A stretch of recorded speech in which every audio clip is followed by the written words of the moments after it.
Since September the 11th, America has seemed locked into its war on terror. One might believe that American diplomatic horizons stop at the suburbs of Baghdad or Kabul. But while focusing on the vestiges of the World Trade Center, the country is secretly preparing for a new conflict. An undeclared war, but one that is the top priority for the intelligence community and the White House. Ahead of Al-Qaeda, more important than the quagmire in Iraq, the Chinese threat, America's new war.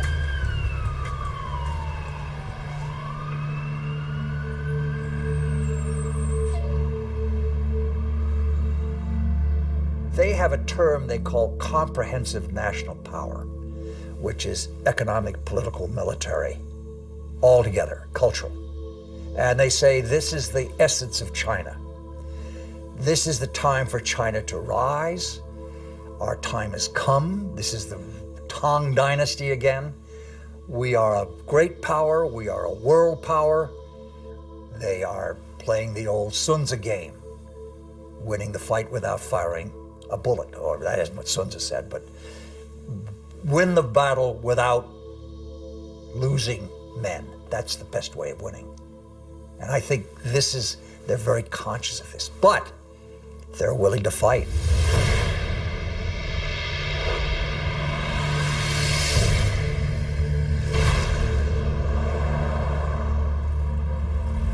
The world will, run by three first-class countries. One is USA, United States of America. Another is USE, United States of Europe. Then the Greater China. At this point, at the current point, I think the possibility to see a USE is very slim. But the USA stay as top one country is something sure, right? And as for the possibility of Greater China, the possibility is something in between. Right? So I tend to think Sino-US relations will be one of the most important bilateral ties in the coming years. And this bilateral tie will decide the nature of international relations in 21st century. If this bilateral tie is confrontation-oriented, then the whole 21st century will be bound by confrontation.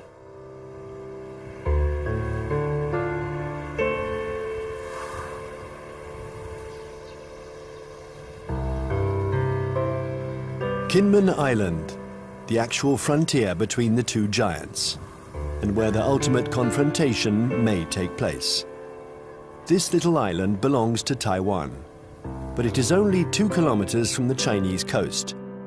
From here, one can see the inaccessible banks of Fujian province, where hundreds of ballistic missiles point at Taipei.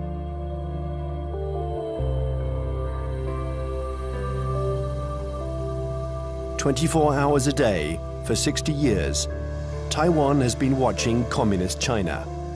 This island, regularly threatened by Beijing, has been bombarded thousands of times. It has never surrendered. America has sent a message to Beijing. The fall of Kinmen would lead to a direct confrontation. We're in the Strait of Taiwan. It's here that a military clash might one day break out.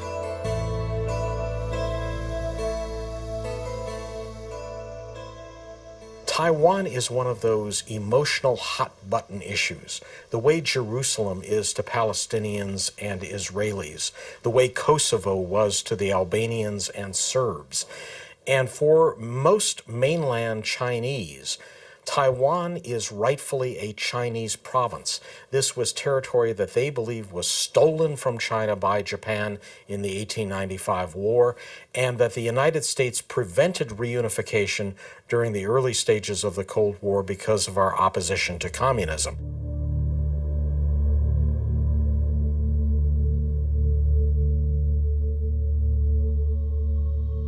In 1996, here in the Straits of Taiwan, China and America engaged in their biggest military standoff.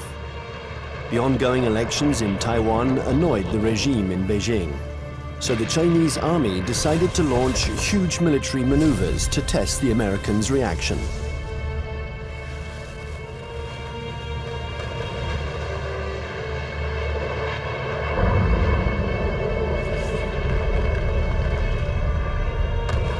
After several days of this Chinese show of force, Washington deployed 2 aircraft carriers.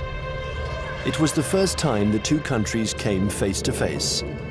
For several days, there was extreme tension between the two nuclear powers.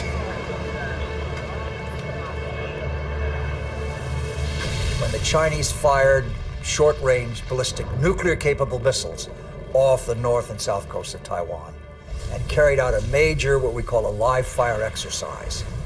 And Jiang Zemin was there, the president. They were using some very belligerent language. This is when we dispatched 2 carrier battle groups off the East Coast. And this was a show, this was force. And the matter quickly dissipated. The Chinese thought this was excessive. They thought that they had an understanding with the U.S., that they would have a limited display to show their seriousness on the issue. The U.S. would adopt a very limited response, and then they would both back away. They regarded the deployment of a second carrier as excessive and in some ways as humiliating to the Chinese, because the Chinese couldn't do much to deter or complicate the deployment of those carriers.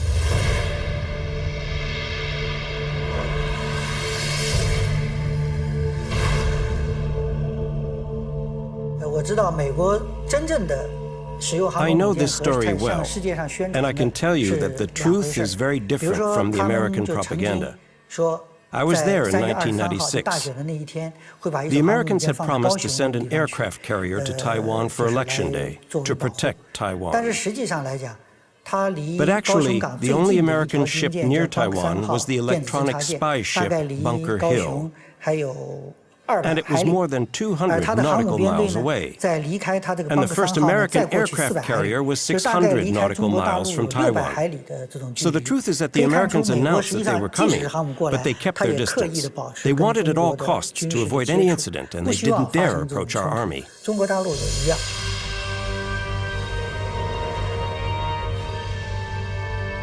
Even if the Americans didn't take much of a risk, in the eyes of the world, they reaffirmed a sacred principle of their foreign policy.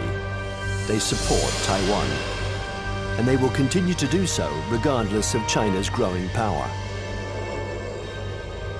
I think believes Taiwan is very important for a number of reasons, not to mention the fact that it's our 8th largest trading partner, our 6th largest market for agricultural goods. It's one of America's most important sources of high-tech semiconductor products. Even though they're imported to the United States via China, they're made in Taiwan. But that, of course, isn't the only thing. The real reason I think America has a commitment to Taiwan is because Taiwan is a democracy. It is, in fact, the most vibrant and dynamic democracy in East Asia. And it's a democracy that came to fruition under the pressure of the U.S. government, primarily the Congress, after 40 years of very tight authoritarian rule by a regime that came from mainland China. I think, however, the real reason that the United States, especially the Pentagon, is so concerned about Taiwan is that it has been a very strong defense and intelligence partner for the last 50 years, including the last 30 years since the breaking of relations with the Republic of China on Taiwan. We have still maintained a very strong defense relationship and a very strong intelligence collection relationship with Taiwan. I would say the United States is committed to Taiwan. This goes back historically a long, long way. World War II, we were there. And we were looking for a strong, unified, democratic China. Well, we got 2/3 of it. Strong and unified, not democratic. Now we're calling China a responsible stakeholder. We've got half of it. We've got a stakeholder, but not a responsible one yet. The U.S. feels that we have an obligation, legal, moral, to Taiwan, that we cannot stand idly by and let this be taken over by what looks like an authoritarian, communist-influenced power. This cannot be.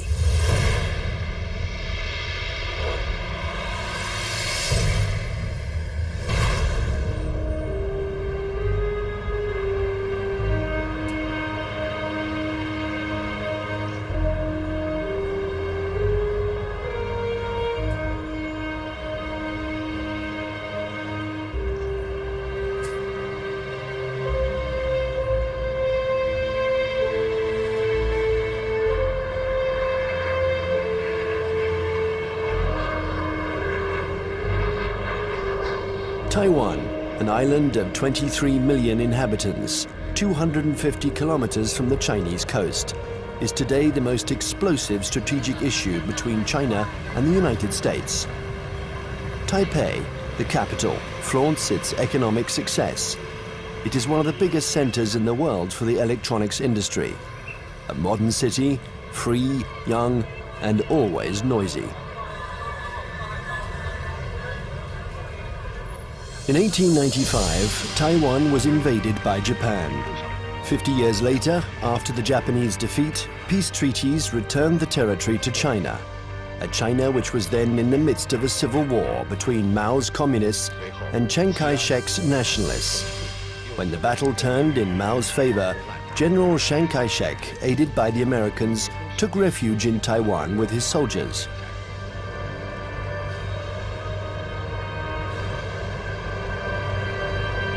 Since then, two Chinese governments have coexisted. In Beijing, the communist regime that controls the entire mainland. And in Taipei, the nationalist regime, having become little by little a democracy, calling itself the Republic of China, which rules only Taiwan. Officially, these two governments both claim to be the legitimate representatives of all the Chinese. Taiwan is not recognized as a state by the UN. Only 20 small countries maintain diplomatic relations with the island. A fragile independence, while Beijing still considers Taiwan as the 23rd province of the People's Republic, a rebel province that the regime intends to reunite with the motherland. I would say two major motivations. There are many others, but two major ones. The first one is national pride, unification of China. They are committed to this. This is a strong emotional drive in China. And you don't downplay it. It's real. It's powerful. The second is strategic. They know through history, if Taiwan is in unfriendly hands, that China is very badly affected. If you turn the globe around, and if you were the Navy commander of the Chinese armed forces, then you will see the only way to protect my coastline is to extend our defense and power projection capability far away from our territory. Why I need to do that? Because the economic center, financial center, education center, production center of today's China is all on the coastline. So the Navy's mission is to make sure that nobody touched this so I can continue to grow. To go out, you have a big stone right there. You can go other places, but there is a stopper, a stone blocking your way, and that's Taiwan. Now, Taiwan depends on the outcome of elections that could change its executive power and stock market risks that can endanger its economy. Beijing, nevertheless, has understood that whatever the mood on the island, especially when it is favorable to political reconciliation, the strategy must never change. Imperturbable, the communist regime continues. On one hand, to offer Taiwan favorable business privileges on the mainland. On the other hand, it regularly reiterates its military threats. If the Taiwanese are too insistent about their desire for independence, they're going to have to fight for it. Whatever Taiwan's political tendencies, Beijing's position doesn't change one iota.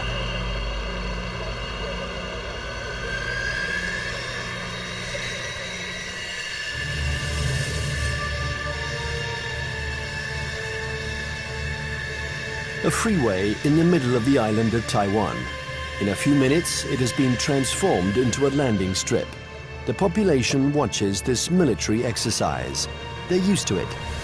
French Mirage 2000 and American F-16 jets land and take off with an enormous roar.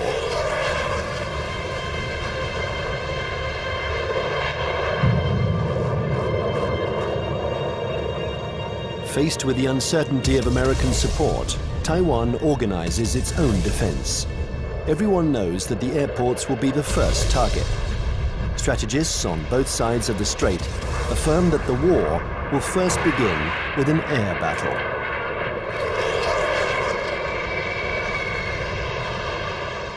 I think that experts the world over know that it's very difficult to succeed with an invasion. We still remember Normandy. In a strait like ours, it's what's in the air that will make the difference. And we've always tried to keep a strategic advantage over China, our air superiority. But with the Chinese missiles, this equilibrium has been put into question. They can destroy our airports, and if they are destroyed, we lose our only advantage over China, our air superiority.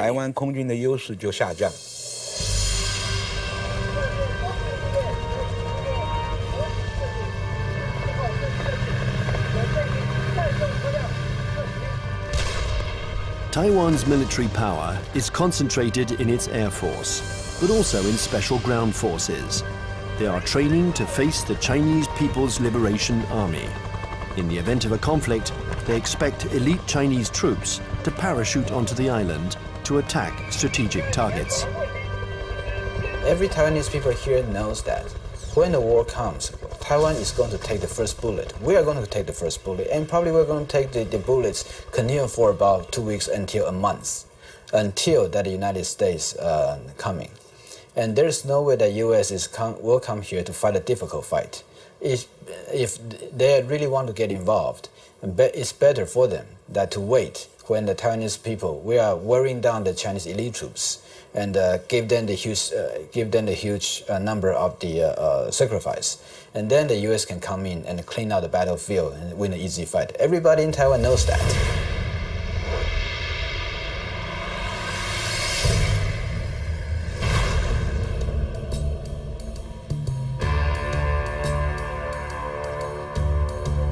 In Washington, the scenario of the next confrontation is a constant preoccupation. They know that Chinese military power has increased significantly. But how the Pentagon will react in case of a new Taiwan crisis remains a mystery. It's certainly not automatic, the support for Taiwan. It never has been. The United States has always maintained a policy of so-called strategic ambiguity, in which neither Beijing nor Taiwan can know clearly what the U.S. response might be under any given set of circumstances. I think that 10 years later, from 1996, the missile crisis in the Taiwan Strait, to 2007, we would approach the Taiwan issue with a little bit more caution. We would approach the Taiwan issue with a lot more caution. What this means, I think, is that we would be probably resupplying Taiwan by air. We probably would put a active duty military contingent on Taiwan rather than risk putting our ships in harm's way. Coming away from this crisis, the U.S. has concluded that I think there's been problems in what they've concluded. The U.S. has concluded that the Chinese were somewhat intimidated by the U.S. deployments, and that in fact they now know the U.S. is very determined to use force if necessary to ensure peace and stability in the Taiwan Strait. In fact, however, I don't think the Chinese were all that intimidated by the deployment of the carriers. What they were is it strengthened their resolve to acquire capabilities so that they won't be intimidated in the future.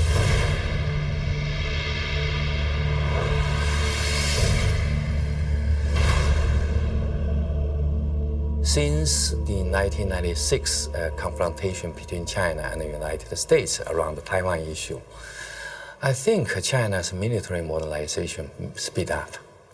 And people saw some achievements, right? Now China owns J-10. That's the typical third generation fighter.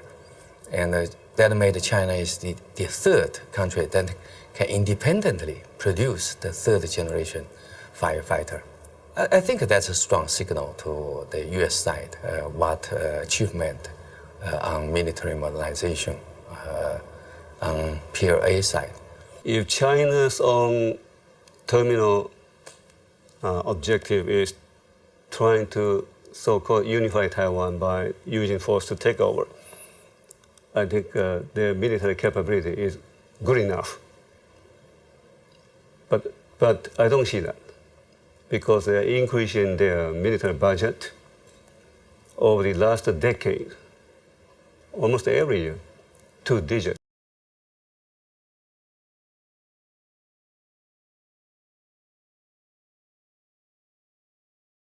And their budget is not transparent. Some observers calculated, they said, well, in fact, the real number could be triple or double the current budget that they made it public. So why they are doing it? They even, for instance now, they even try to show off they have the capability to destroy the satellite circling around in space. Why they did it? Because they want to show to the rest of the world that we are capable of one day becoming a superpower, maybe overtaking the United States.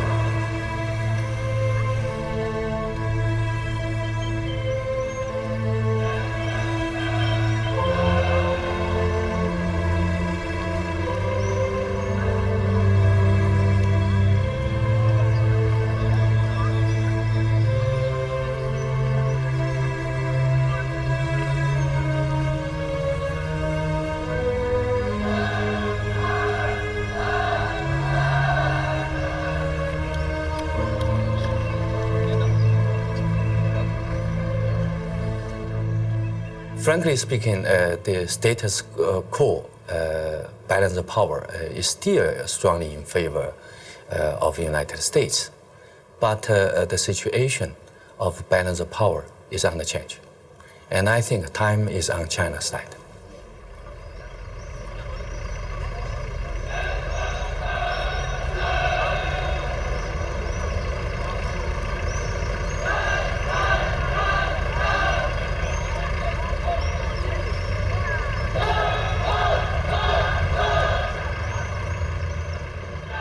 Since the 1996 crisis, the United States and China have often had occasion to test each other's resolve.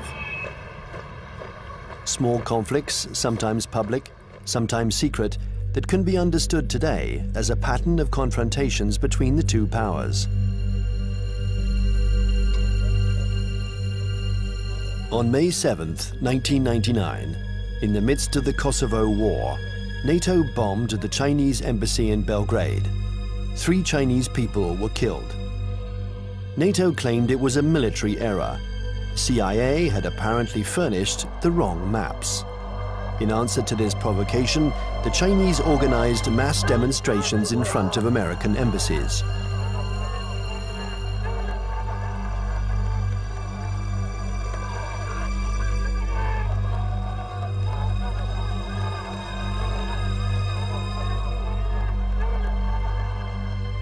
Less than 2 years later, China had its revenge.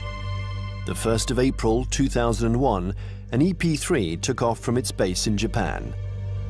It's a spy plane that flies regular electronic surveillance missions along the Chinese coast.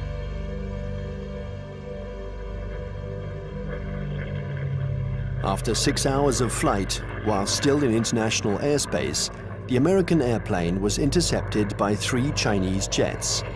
This had been going on for some months. The Chinese planes came within a few meters of the American plane, a little game that the pilots were used to. One of the Chinese pilots was Wang Wei, and the crew of the EP-3 knew him well.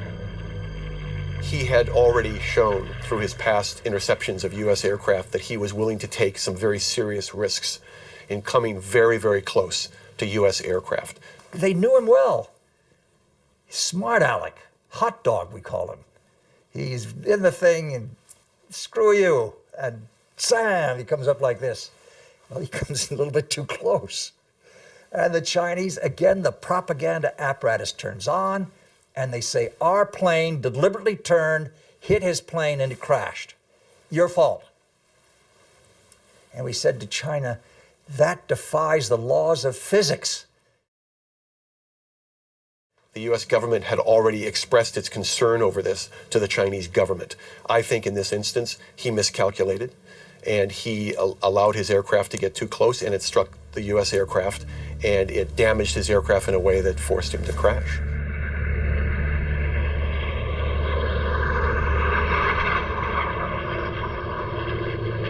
The Chinese jet plunged into the sea. Its pilot was declared missing. The EP-3 was seriously damaged. It was forced to make an emergency landing, but the closest airstrip was a Chinese military airbase. The airplane succeeded in landing there, but it was now in Hainan, and the crew was immediately taken prisoner. Our air crew is immune to PRC jurisdiction. For the next 10 days, China and the US would perform a diplomatic ballet, each accusing the other of responsibility for the accident. Beijing refused to liberate the crew. This bought time for their military experts to inspect and dismantle the American airplane, which was jam-packed with secret defense equipment. Oh, they got the equipment from the plane, and they studied it and took all these things from it. Yeah, they got something. But I mean, it's no big deal. Finally, 10 days later, a letter from the US ambassador apologized for the death of the Chinese pilot, and the crew was freed. What was left of the EP-3 was loaded onto a huge Antonov transport plane. Direction, the United States.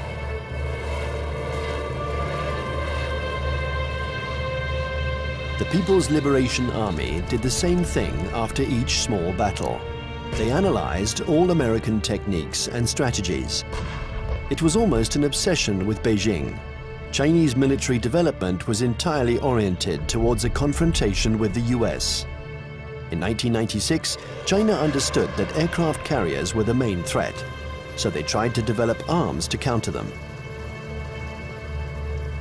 There are several things that the Chinese have done over the last several years that play to this capability. One of them is they have developed a larger number of more sophisticated submarines, diesel submarines. And contrary to what a lot of people think, many diesel submarines are quieter than many nuclear submarines. They're very hard to detect. The Chinese have built a significant number of new types of diesel submarines.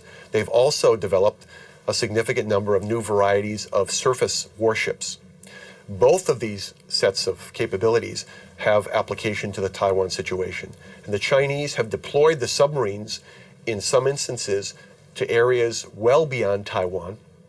They've deployed them around Guam, which is now becoming an area of increased U.S. military presence in the Pacific.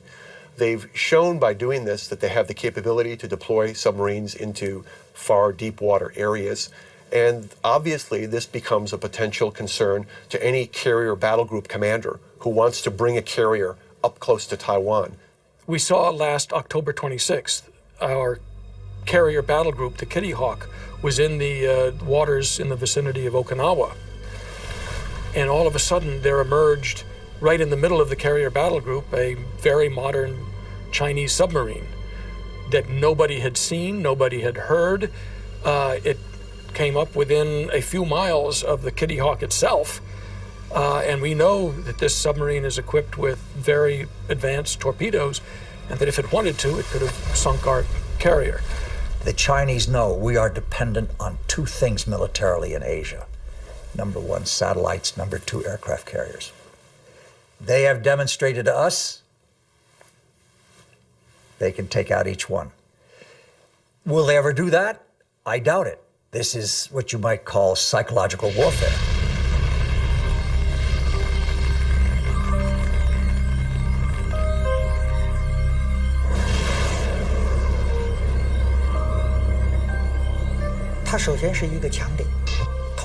Satellites are an American strong point.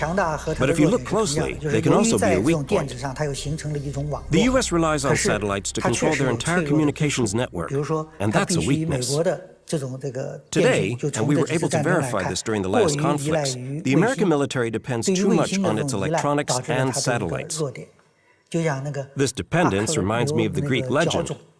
The powerful Achilles, who was invulnerable, except for his heel. And satellites are a little like the American Achilles heel.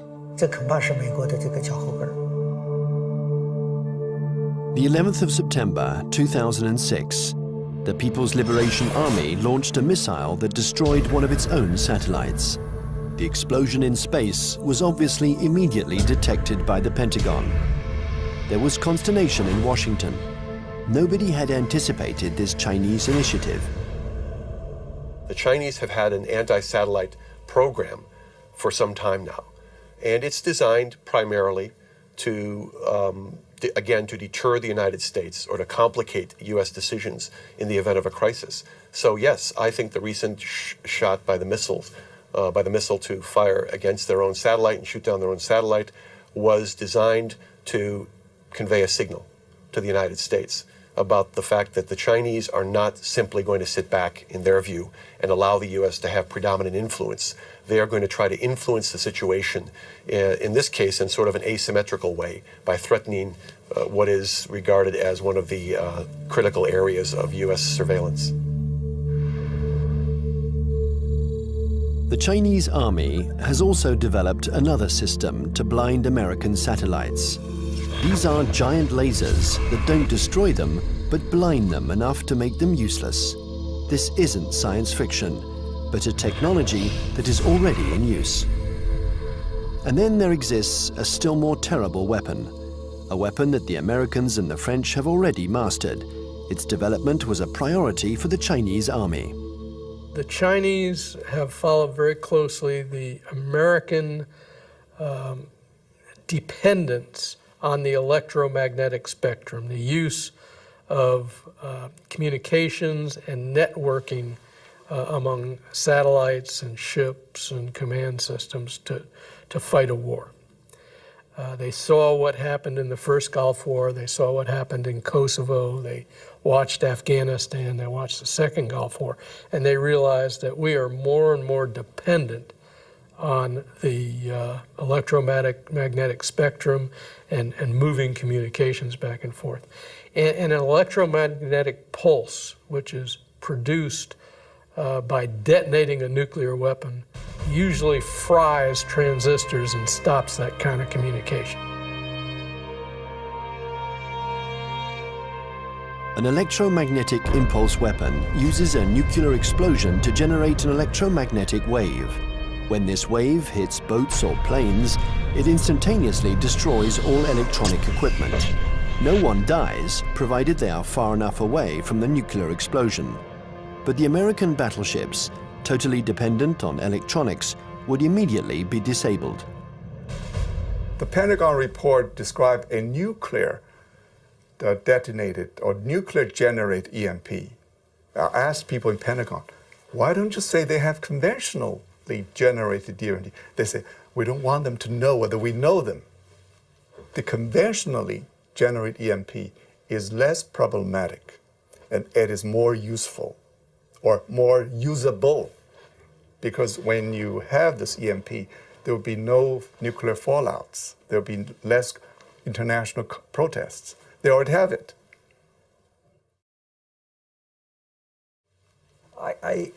Yes, it is like shooting down the satellite, getting the submarine under the aircraft carrier, EP3 incident off Hainan. It is, look, we mean business. You pay attention to what we're doing. We're publishing the figures that our military budget is going up because we are creating a strong defense against you. China's developing power isn't only military. The regime has understood that it has to make use of every citizen, every business, every organization in its confrontation with the United States. An arms race wouldn't make sense against Washington. It's a war to control energy, the media, culture, and raw materials. And facing an America that overconsumes, that is deeply in debt, an America weakened by its own excesses, China counters with its best weapon, its breathtaking economic growth. The new threat isn't the classic military threat, direct confrontation between one country and another. Today, it's no longer guns against guns, airplane against airplane, or tank against tank. Confrontation takes many forms, in many different areas. For example, in finance or the media, there can be attacks in all these areas. The object of these new kinds of conflicts is the same as in a conventional military confrontation, forcing the enemy to accept certain conditions. It's still war, but war today goes beyond this military domain. It's what we call an unrestricted war. One has to learn to decode the battles in this new war. Sometimes they are small events that seem harmless at first. Thus, on February 27, 2007, the main American stock indexes plunged. Paris had just lost 3%. New York is in an uproar. The cause of this mini crash began with a tornado that originated on the other side of the world, in Shanghai. Suddenly, and with no apparent reason, the stock market there lost 9%, and it took the whole planet down with it. Nobody really understands what happened, but in New York, they pondered the lesson. China had just shown that it could use its new economic power to destabilize its adversaries, above all when they are weakened, like the United States, by the subprime crisis.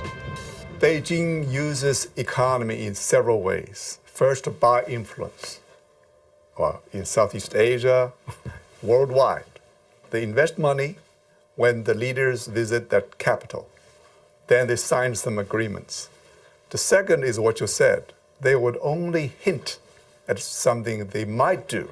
For instance, the now $1.2 trillion US foreign reserve of China as of the end of March 2007, 40% of them are deposited in United States Treasury bills.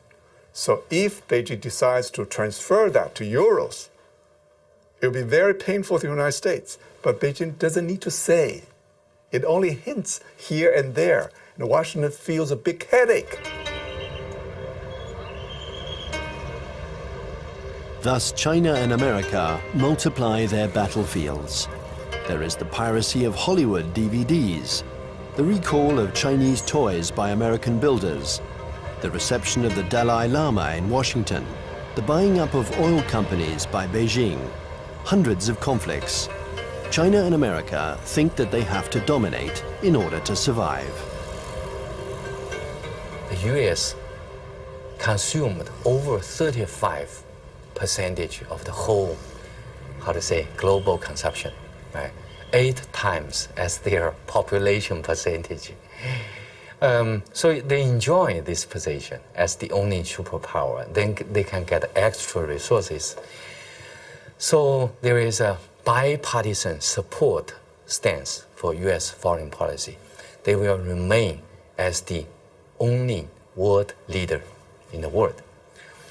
And then they will keep alert against any country, no matter the name of this country, China, French, Russian, Germany, Indian, Brazil, any country that can threaten the US dominance, that will be a problem.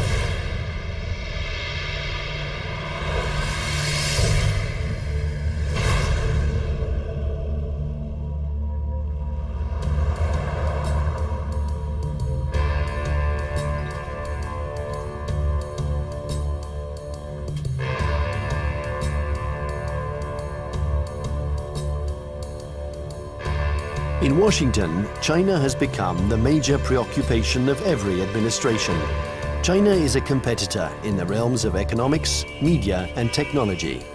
World hegemony is no longer measured by the number of nuclear warheads.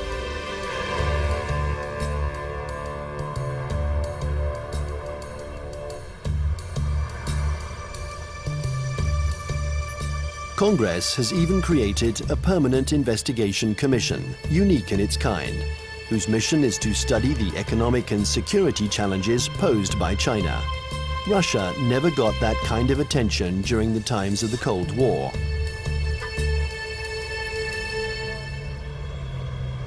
There is a global plan from China. They have two.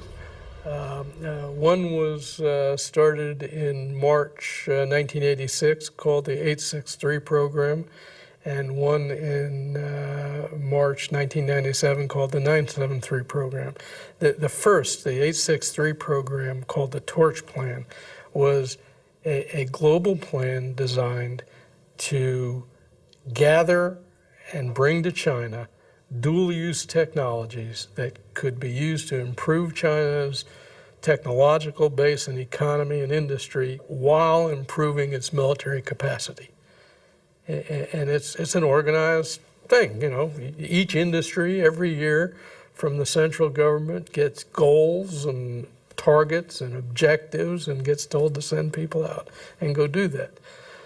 So it is organized, and it's not perfect, but it's organized. And the 973 plan is a parallel designed to improve their capacity in basic research and innovation. People in the States pay too much attention to China. So there are some oversensitive on China. Then this oversensitive leads to a lot of, over-exaggerate conclusion. So that's no good to find the real fact. I think the real fact is that the economic power of China is still far ahead of, far lack of United States, not to mention military power.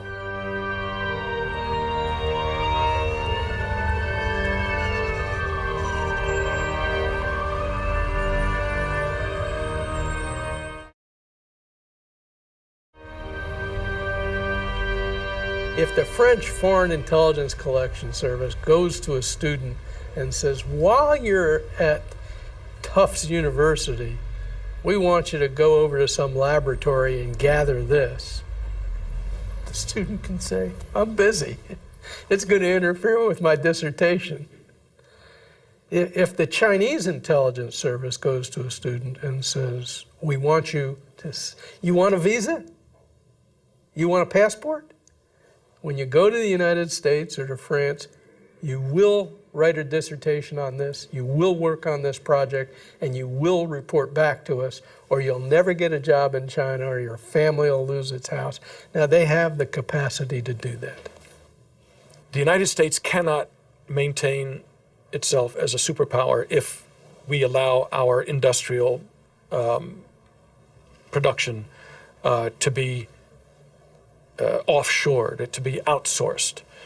And that's what's happening now. We're finding very large amounts of our basic core industries. And I don't mean just like steel. Steel is one of them, copper, basic, resources. But things like semiconductors. And when we find that our semiconductor industry has gone from 12, state-of-the-art wafer fabs to 3,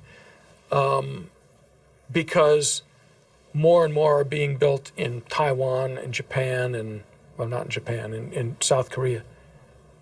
And in China, if we're allowing our, state-of-the-art, cutting-edge electronic science and technology research and development move to China,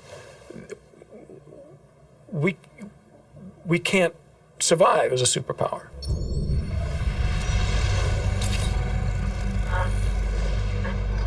This technological war culminates in cyberspace. China and the US have armies which are developing cyber soldiers who spy on or attack each other's computer networks.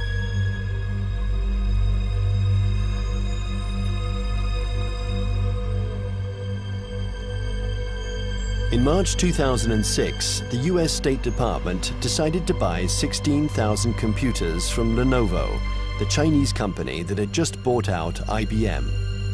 Some of these computers were meant for networks that circulate secret defense data. Larry Wurtzel and his commission intervened to stop the delivery.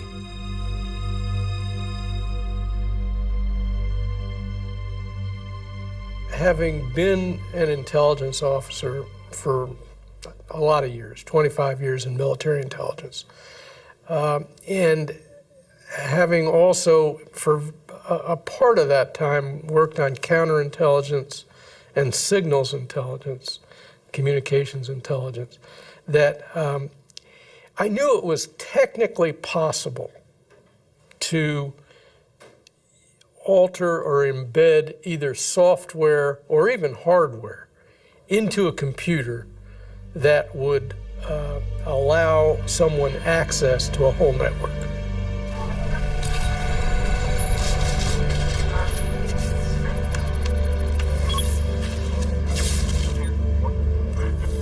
The entire Bureau of Export Controls of the Department of Commerce was attacked and shut down by, turns out, hackers from China. The State Department itself lost a bureau and all its computers by hackers from China. The National Defense University of the United States had its computer systems shut down, and the Naval War College had its computer system shut down. Other computer systems, government computer systems, have been attacked. And I think General Cartwright, the commander of the U.S. Strategic Command, has recently testified in front of Congress about this. So I knew these things were going on. There's more going on that we learn about on the Commission because we do have access to classified information.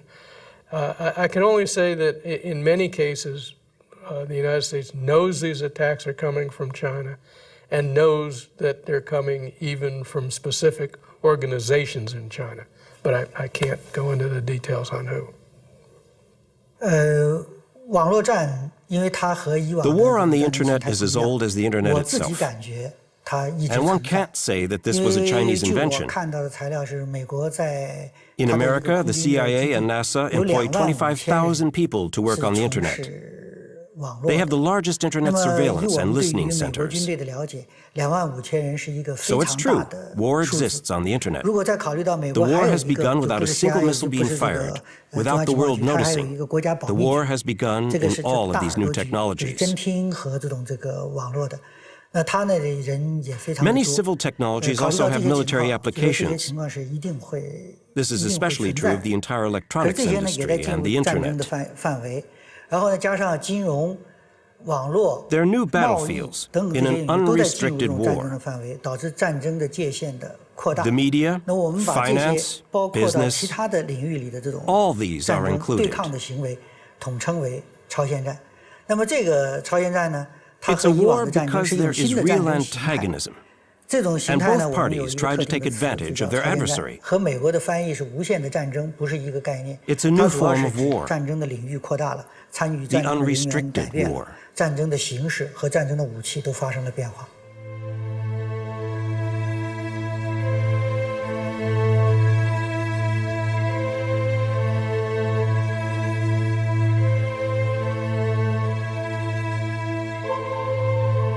This unrestricted war has already begun.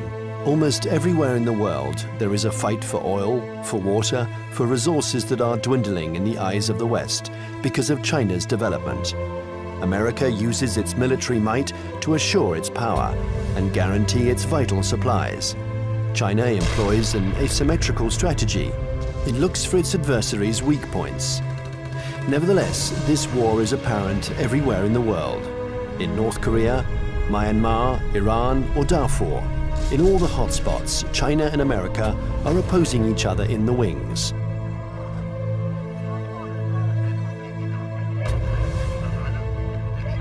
Remember the words of Deng Xiaoping: there cannot be two tigers on the same hill.